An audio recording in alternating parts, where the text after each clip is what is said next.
Di tengah kemegahan wilayah Altia, sebuah kereta kuda melaju perlahan membawa takdir yang tak terduga. Loria, putri ketiga Duk Altia, tersenyum sinis. Sudah kuduga dia memang tidak bisa diremehkan. Ia adalah bangsawan bawah tanah, pikir Loria. Matanya juga sedingin ayah. Sosok misterius dengan mata biru menyala menatap tajam. Dia tidak boleh sampai jadi musuh kami. Dia adalah pilihan terakhirku, tapi Loria merenung, mustahil dia mau menyetujui perjanjian yang merugikannya begitu. Aku dikeluarkan dari garis keluargaku oleh saudara-saudariku, bisik Loria, mengingat putra sulung Timilian, putri sulung Marian, putri kedua Filin, dan putra kedua Kig. Karena aku tidak punya apa-apa lagi, Loria berdiri sendirian dalam kegelapan dikelilingi bayangan. Sampai sekarang, aku berhasil selamat karena meminta belas kasihan dari ayahku. Apa yang harus kulakukan sekarang? Gumam Loria, putus asa. Tiba-tiba, pintu terbuka dengan suara berderit, dan Nona Loria, seru seorang pelayan panik. Nona muda sudah kembali, seru pelayan itu membuat Loria terkejut dan menoleh. Nona Filin dan Tuan Kig, mereka telah bunuh diri, teriak pelayan itu membuat Loria terbelalak kaget. Apa katamu? Tanya Loria, wajahnya pucat pasi, tak percaya dengan apa yang baru saja didengarnya. Orang-orang yang siap mengkhianati keluarga mereka sendiri, mengakhiri hidup begitu saja, pikir Loria, melihat bayangan dua sosok yang terbunuh dengan luka silang merah. Itu tidak masuk akal, seru Loria, darah berceceran di sekelilingnya, menambah kengerian suasana. Berarti bagaimana dengan kakak Timilian dan Marian, pikir Loria saat teriakan mengerikan terdengar. Ayah! Tetuan Timilian, seru para pelayan yang ketakutan menyaksikan pemandangan mengerikan di aula. Nona Marian, teriak mereka, melihat Timilian dan Marian terbunuh tertusuk benda tajam dengan darah berceceran di lantai. Apa ini? Bisik Loria, melihat pantulan dirinya yang ketakutan di cermin dikelilingi bayangan mengerikan. Sosok misterius melompat dengan gesit di antara bangunan-bangunan megah bergerak cepat dan tak terlihat. Berhasil, pikir Radan, The Sin of Purity dengan senyum puas setelah berhasil membersihkan laboratorium ilegal dan gerombolan Avalon tanpa jejak, meninggalkan jejak aura biru yang kuat. Apa yang sedang? Bisik Loria gemetar ketakutan melihat kekacauan yang terjadi di sekelilingnya. Keberuntungan pasti akan mendatangimu, sebuah suara bergema membuat Loria terkejut dan menatap dengan mata terbelalak. Orang yang menyembunyikan taringnya sembari menunggu saat yang tepat untuk menerkam, pikir Loria, menatap Alon yang berdiri di hadapannya. Bayangan asli di balik keluarga Count, pikir Loria, menyadari siapa Alon sebenarnya. Jadi ini maksud ucapannya waktu itu, bisik Loria, air mata mengalir di pipinya setelah malam kelam ini. Aku langsung menjadi satu-satunya pewaris hidup wilayah Altia, pikir Loria dikelilingi awan gelap yang dramatis. Loria tertawa getir menatap keluar jendela yang gelap. Demon mengerikan apa yang sudah kutemui tadi, pikir Loria ketakutan melingkupinya. Tapi aku sudah tidak bisa kembali, bisik Loria gemetar menyadari bahwa takdirnya telah berubah selamanya. Loria yang kini sendirian di koridor panjang merenung, aku tahu apa yang akan terjadi kepada orang yang mengkhianatinya. Kasus seperti itu sudah sering terjadi. Loria menatap dengan tatapan tajam, hanya bisa melangkah maju dengan pilihan yang sudah kubuat. 2 bulan kemudian, seorang pelayan melaporkan kami datang atas perintah Duk Altia, membuat Alon bertanya, Duk Altia. Alon dan Evan menatap kotak yang terbuka. Alon berseru, wow, itu Cernax Wine. 1 botol seharga beberapa ribu gold, aku tidak menyangka bisa melihat botol anggur ini secara langsung, pikir Alon, terkejut. Alon membaca kartu ucapan salam hormat Loria Altia, lalu merenung jadi pengirimnya bukan sang Duk, tapi putri bungsu mereka Loria. Kenapa dia menghadiahi anggur ini? Aku merasa bersalah karena tidak membantunya waktu itu. Alon bertanya pada pelayan apa ini benar-benar untukku. Pelayan menjawab benar, sang Duk telah menyiapkan anggur itu secara khusus dan memerintahkan kami untuk mengirimnya secara langsung kepada Anda. Alon terkejut, Duk. Yang menyiapkannya? Tunggu, itu berarti putri bungsu Loria, pikir Alon menyadari sesuatu. Telah menjadi Duk Altia, pikir Alon menatap Loria yang kini duduk di balik meja kerja memegang pena dengan tenang. View, 2 bulan ini berlalu bagaikan badai yang menyeramkan, keluh Loria menatap keluar jendela. Setelah ayah meninggal karena sakit, aku dinobatkan sebagai Duk berikutnya. Padahal dulu aku tidak boleh masuk ke kantor ini, pikir Loria berdiri di kantornya. Loria berdiri membelakangi meja kerjanya, memandang keluar jendela, merenungkan takdirnya. Meski kematian semua saudara-saudariku sangat tiba-tiba, aku berhasil terhindar dari kecurigaan, pikir Loria, mengingat bayangan saudara-saudarinya yang terbunuh. Berkat alibiku di pesta itu, pikir Loria mengingat pesta dansa yang dihadirinya. Waktu itu, organisasi rahasiaku berhasil dihancurkan oleh saudara-saudariku, dan saat aku kembali ke rumah, pikir Loria mengenang masa lalu. Aku jadi merinding saat menyadarinya, bahwa dia mengambil kesempatan di saat itu juga, pikir Loria menatap tangannya yang gemetar. Dia memang menolak permintaanku di hadapan publik, pikir Loria, mengingat Alon yang menolak membantunya di pesta dansa. Tapi setelah itu, dia menyelesaikan semuanya secara sempurna, pikir Loria membayangkan Alon yang kini tampak seperti sosok yang berkuasa. Seberapa jauh rencananya itu? Aku bahkan tidak mengabarkan kematian ayahku kepadanya, tapi, pikir Loria, air mata mengalir di pipinya. Sudah jelas bahwa dia mendatangiku karena dia memerlukan Altia untuk rencananya, pikir Loria, menatap langit-langit ruangannya. Meski aku sudah menyatukan semua organisasi di bawah Altia, pikir Loria, menatap keluar jendela.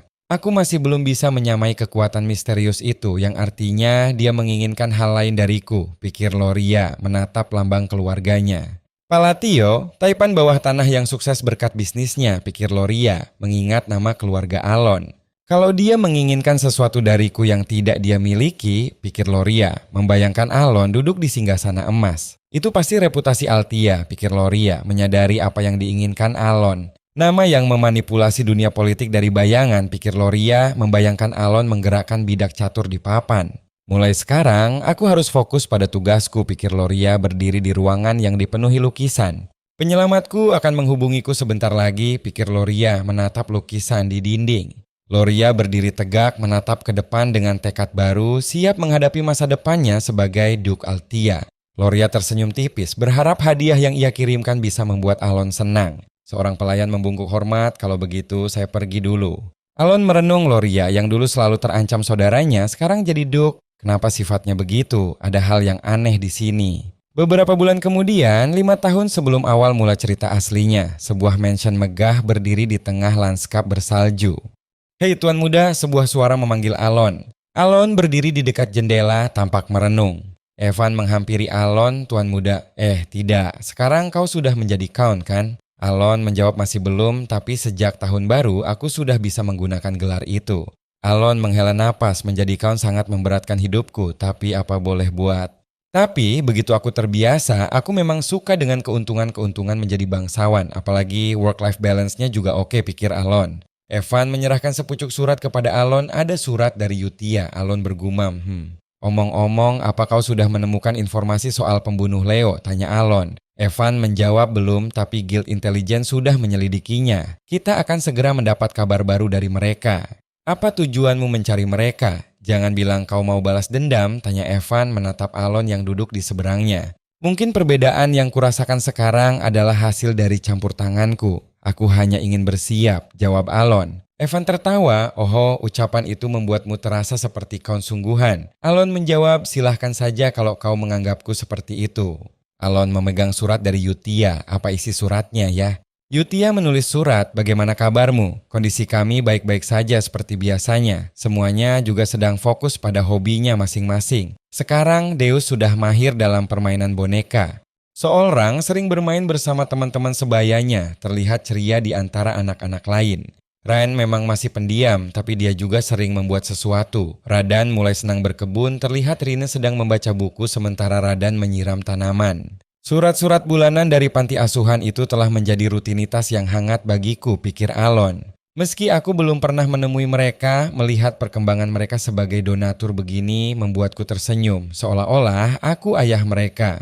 Setelah kupikir lagi, berapa usia mereka sekarang? Tanya Alon. Evan bertanya, kenapa kau tiba-tiba menanyakan itu? Sebentar lagi mereka akan beranjak dewasa. Ada beberapa anak, yakin aku, yang sudah melampaui usia itu. Sebagian besar anak-anak yang kau selamatkan ada di rentang usia itu, jawab Evan. Sebuah gambar ilustrasi menunjukkan 5 Great Sins dengan tulisan terima kasih karena sudah membesarkan kami. Dari 5 Great Sins. Iya juga. Sepertinya sudah saatnya untuk membiarkan mereka pergi, pikir Alon menatap surat itu. Benarkah? Bukankah kau sengaja memilih anak-anak itu untuk kau asuh? Tanya Evan. Alon menjawab itu sudah tidak perlu, sekarang mereka telah beranjak dewasa, jadi kita harus memikirkan masa depan mereka. Karena aku sudah memastikan mereka tidak akan bangkit menjadi Sins, mereka bisa hidup secara mandiri kan? Karena mereka semua sudah sehat, sepertinya begitu pikir Alon. Di setiap boss battle, ada narasi yang menjelaskan karakteristik mereka. Sebuah ilustrasi menunjukkan aura ungu yang mengelilingi sosok misterius. Narasi menjelaskan karakteristik setiap Sin. Deus Makaliam, Sin of Sloth, yang mampu menghancurkan kerajaan dengan cara mengerikan. Yutia Bludia, Sin of Wrath, yang mampu mengendalikan orang lain seperti boneka. Rine, Sin of Greed, yang pandai membuat baju. Seorang Sin of Pride, yang memburu organisasi kriminal. Radan, Sin of Purity, yang membersihkan laboratorium ilegal dan gerombolan Avalon tanpa jejak. Kalau aku menemukan mekanisme yang tepat, maka mereka pasti bisa tumbuh jauh lagi, pikir Alon, sambil mengumpulkan dokumen-dokumen. Sebaiknya aku memberi mereka hadiah, mereka pasti akan menyukainya. Hadiahnya apa? Ya, pikir Alon sambil memegang pena bulu. Di luar jendela, pemandangan kota bersalju terhampar luas dengan bangunan-bangunan megah yang tertutup salju putih, menciptakan suasana yang tenang namun dingin. Alon dengan ekspresi puas berseru selesai. Ia terlihat bersemangat setelah menyelesaikan pekerjaannya, sementara Evan duduk di sofa menghela napas tampak kelelahan. Evan dengan senyum lebar berkata, kalau begitu aku pergi dulu. Ia berpikir mungkin aku juga bisa mendapat bonus tak terduga nanti, sementara Alon menatapnya dengan ekspresi sedikit terkejut. Alon dengan ekspresi haru merenung, anak-anakku, terima surat ini dan tunjukkan bakat kalian ke dunia. Di langit yang cerah, beberapa burung terbang bebas melambangkan harapan dan kebebasan. Di sebuah ruangan gelap, seorang wanita berambut panjang dengan gaun ungu berdiri tegak dengan aura misterius di sekelilingnya. Sebuah gelembung dialog muncul di atasnya, menyatakan ada perintah baru yang masuk. Wanita berambut ungu itu, yang ternyata adalah Yutia, menatap Five Great Sins yang berkumpul di hadapannya. Ia menyatakan kali ini kita semua mendapat perintah yang berbeda, membuat mereka semua terkejut. Yutia dengan ekspresi serius membaca surat yang dipegangnya, sementara di belakangnya Deus, Rine, Solrang, dan Radan juga tampak fokus siap menerima perintah baru. Sebuah suara berbisik, "Let's go."